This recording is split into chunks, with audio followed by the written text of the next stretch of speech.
Enjoyed the challenges of being PG, and no offense to our predecessors and the people who came before us and the ratings that they revolved around, but to me it's more challenging to be able to tell these stories, and then it also allows you a broader audience to connect to, which I just really feel like is always the goal. We want to reach as many people as possible.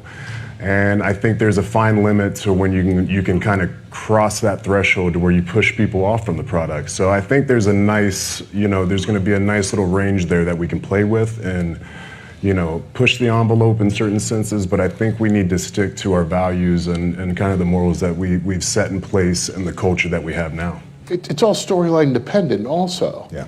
What does the story call for?